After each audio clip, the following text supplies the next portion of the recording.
Greetings, citizens. Justiguy has arrived and returned to Zero Escape. 9 hours, 9 persons, 9 doors. Are there actually 9 doors? I don't think that. I think that. Well, let's see. There were 2, and now there are 3. It's 5, so there should be only 4 more, right? Anyway, Ace is gonna take a nap and is telling us to leave him, which is, good man, good man. This Ace, kind of sad, but okay. Also, if you for whatever reason skipped to the previous video, but we're up to date on others, I'm just gonna use the they're all voice for Lotus because the singing isn't working with his background music. Anyway, he lifted Ace up off the floor and laid him on the bed he'd been leaning against. When Junpei turned around, Lotus gave him a look of pity. Well, we really don't have a choice now. We can't let his sacrifice go to waste. Right? Like you even mean it.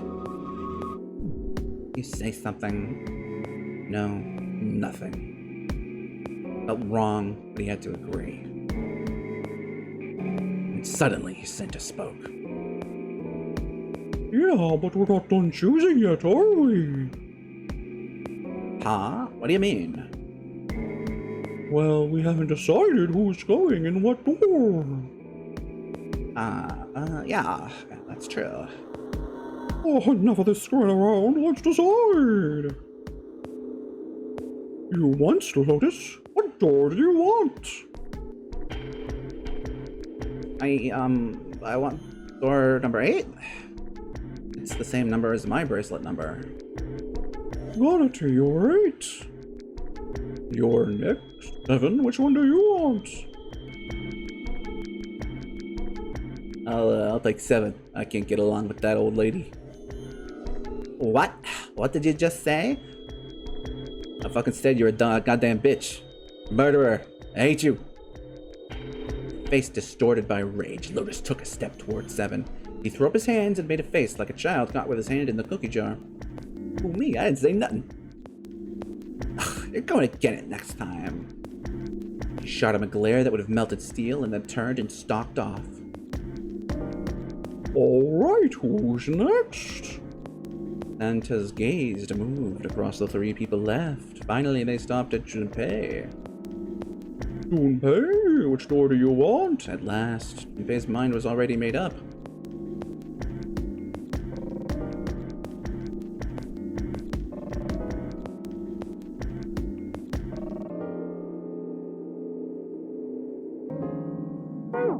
How the fuck would that work? I'm sure shit not going in 8, so it's really between 3 or 7. I'm curious.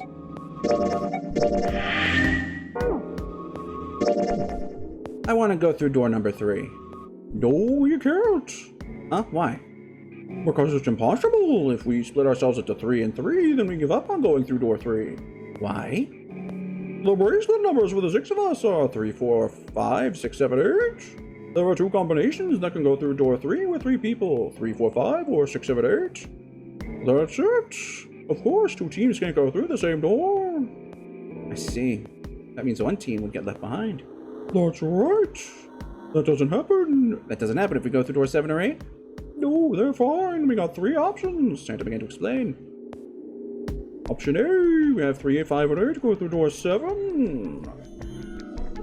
And 4, 5, and 6, and 7 go through door 8. Option B, 4, 5, and 7 go through door 7. That's Clover and me and 7. Alright. And 3, 6, and 8 go through door 8. Option C, 3, 6, and 7 go through 7. And 4, 5, and 8 get 8. Okay, so if you want the waifus other than June, you can go to option C. Those are the only 3 options. That's it, at least if you want to get all 6 of us out of here. Wait, hasn't Junpei realized? Plan A divides into 2 teams, 3, 5, 8, and 4, 6, 7. Plan B divides into 2 teams. Plan C divides 2 teams. But that means there was only one thing they all had in common. 5 and 6 can never, haha. You know, same thing. If we want all 6 of us to go through the door, then June and I can't go into the same one. Junpei had, for instance, they were kids, he trusted her more than anyone else. If he chose 7 or 8, he'd be taken away from her. Was that something he was prepared to do?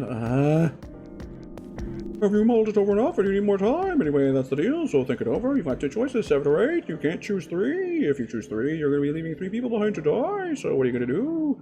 7 or 8, time to choose. Junpei thought hard. After thinking over, Jun's conclusion was... no fucking way!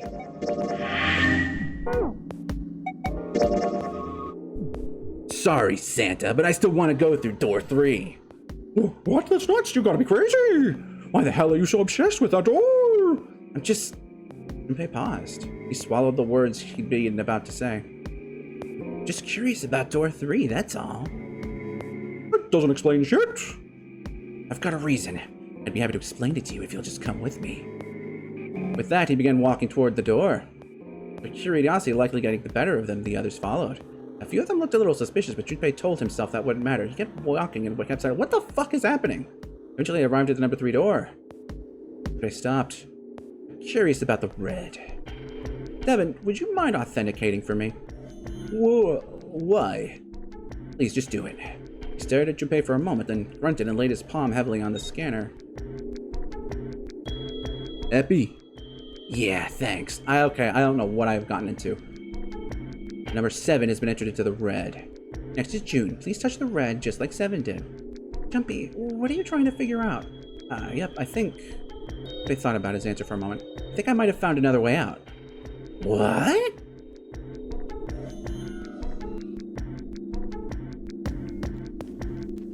Really? I was just trying to fuck with it. That got them excited, just as Junpei had intended. Please, June. Okay. 7 plus 6 is 13. Yeah, 1 plus... Those 2 numbers had what he wanted. Casually, and the 3rd asterisk blinked on.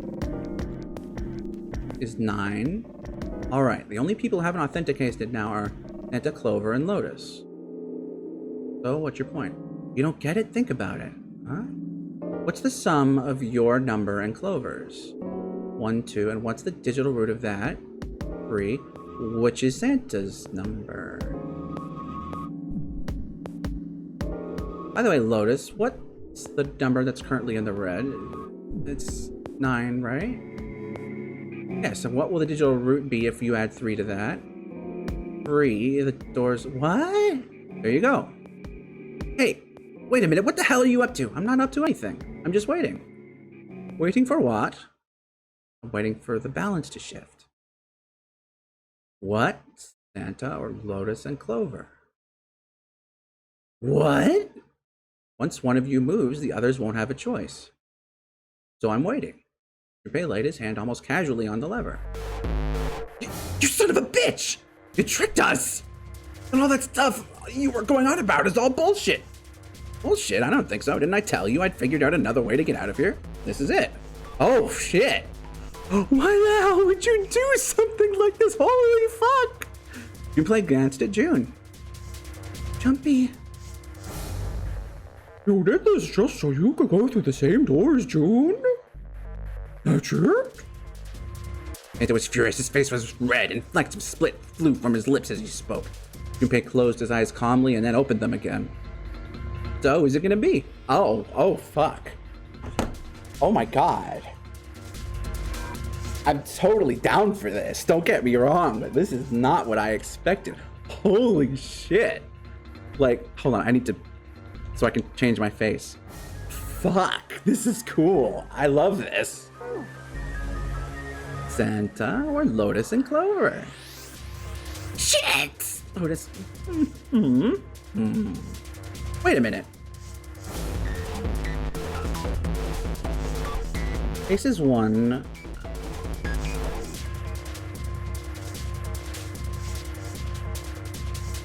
No, I guess that wouldn't work. Let's go, Clover. Huh? Eek. Lotus leapt forward. She grabbed Clover by the sleeve and ran for Junpei in the door. Look. Robert's rise and froze forward and then shot forward like a bullet from a gun. Lotus had a head start, but Santa had the advantage in size and speed. Almost immediately, he flashed Lotus and Clover. No, wait! Santa did not hesitate. He slammed his hand down on the red.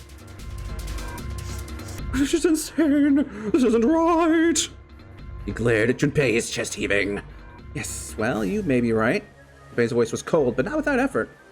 But he turned to the red and pulled the lever.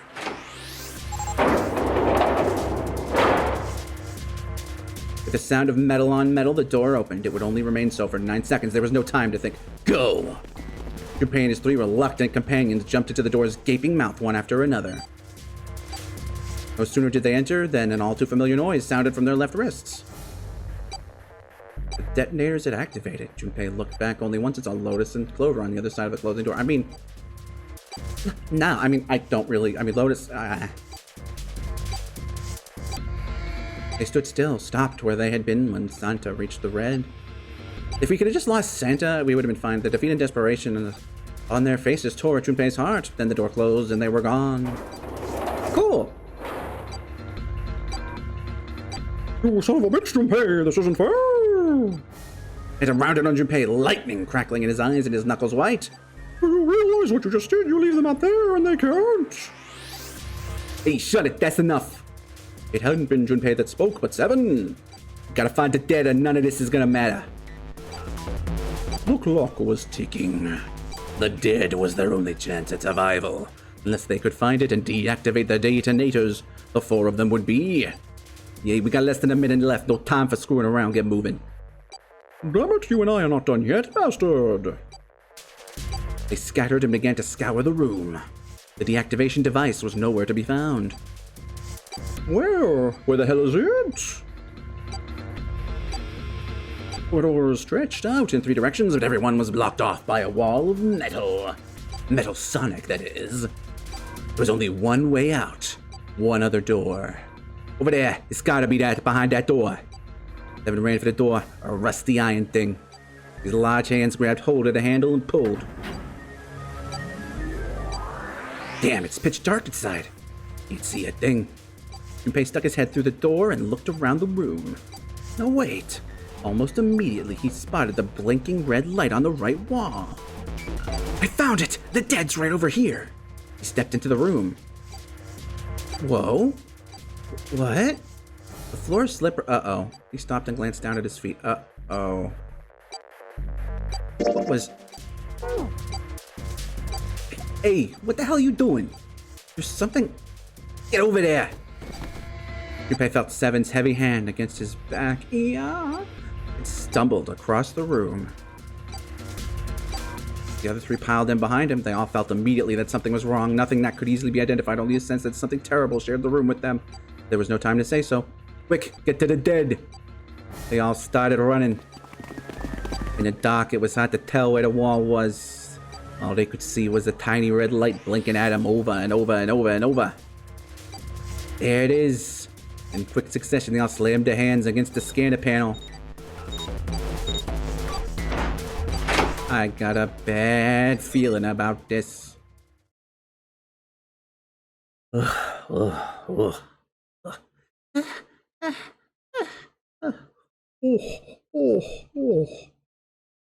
Severed leaned against the wall, gulping air.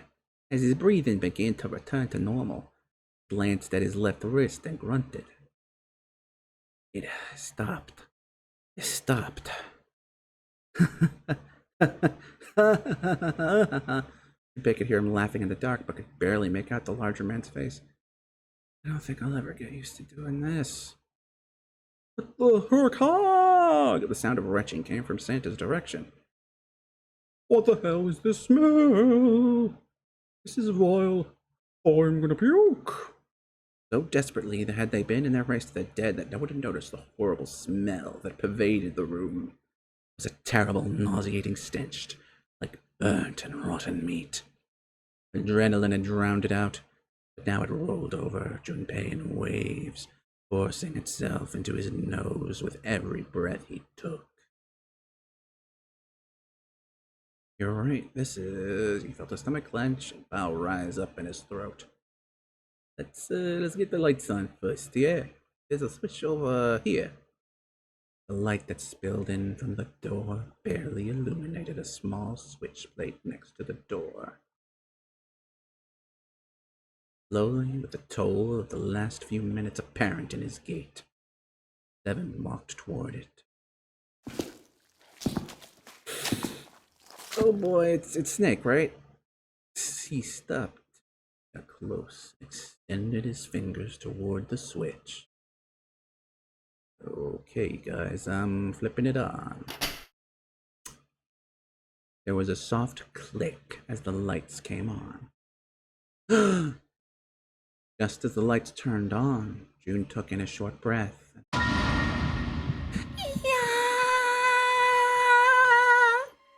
A scream echoes through the room. Junpei's breath stopped in his throat. His heart ceased to beat. Time froze. His mind scrambled to make sense of what he saw before him. What? Hey! This is...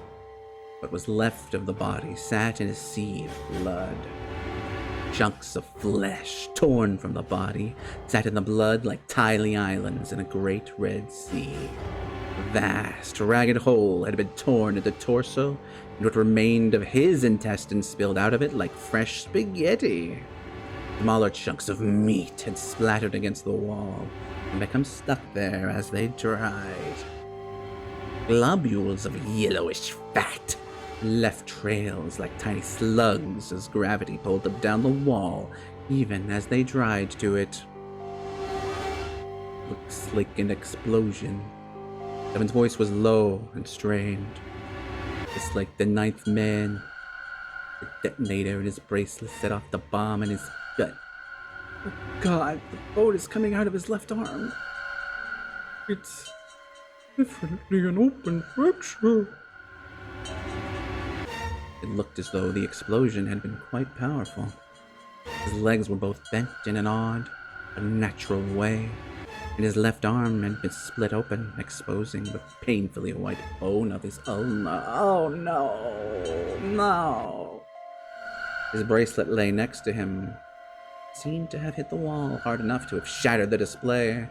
Of course, which lay on the ground in pieces. The face is the worst. Yeah, you can't even tell who it is. Of course you can't. Half of his head had simply collapsed. The blood coating almost made it look like raw pizza dough covered in tomato sauce. His clothes, too, were covered in blood. The burgundy tie, the white shirt, the jacket with the yellow piping, the gray slacks. The clothes are... They were all familiar to Junpei. Is that Nick? And his voice wavered as he spoke, his mouth dry. Oh my God.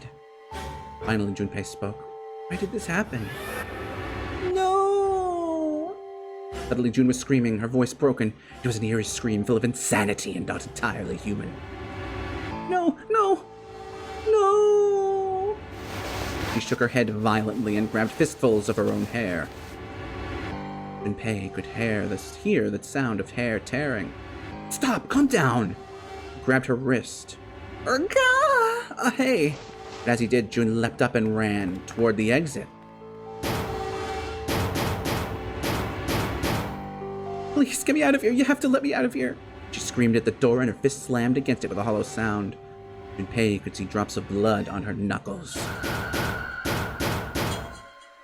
Why are you doing these horrible things to us? What did we do to deserve this? June. She screamed again, a desperate, mindless cry. Her fists flailed against the door. Get me out of here, please! Please, just let me out! June. Junpei couldn't watch anymore. He ran to June and wrapped his arm around her, pulling the screaming girl away from the door. Calm down! No, get off of me! Let me go! Let me go!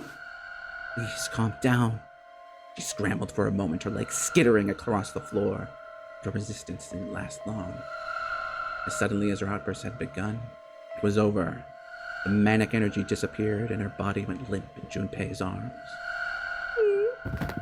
June collapsed toward the floor and Junpei knelt down with her. felt drops of something warm and wet. Was she crying?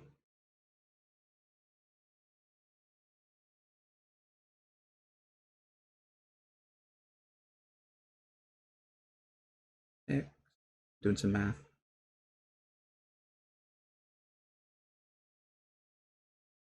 2. Okay, what combination of like 3 is the lowest would have opened the 3 door? 2, because it wouldn't have opened just 2 people.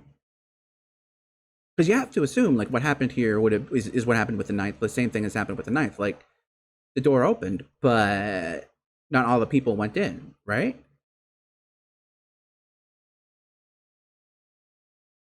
So who are the people? I mean, everybody's left except the ninth man, right? So would it be Santa and Clover? Because they were the ones who are suggesting, get out of here. That would make sense, right? Because 2, 8, and 3. No, wait, that would be 4, right? 1, 8, and 3. No, it has to include 2. 7, maybe? Shit, I don't know. Crying a moment later, she began to sob. Her shoulders shook and great, hot tears rolled down her face like rain. We're gonna be fine. It's gonna be all right, June. It's going to be okay. Canny. You fool, you revealed her name. Her name was a whisper. I'll be here with you, okay? She nodded once. Thank you. Thank you so much, Jumpy. Her trembling voice pulled at Junpei's heart. He stroked her hair gently. His face was so close to her.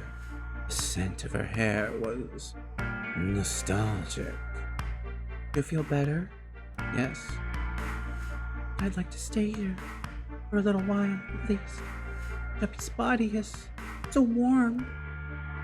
Dots. Several minutes passed before June's tears had dried.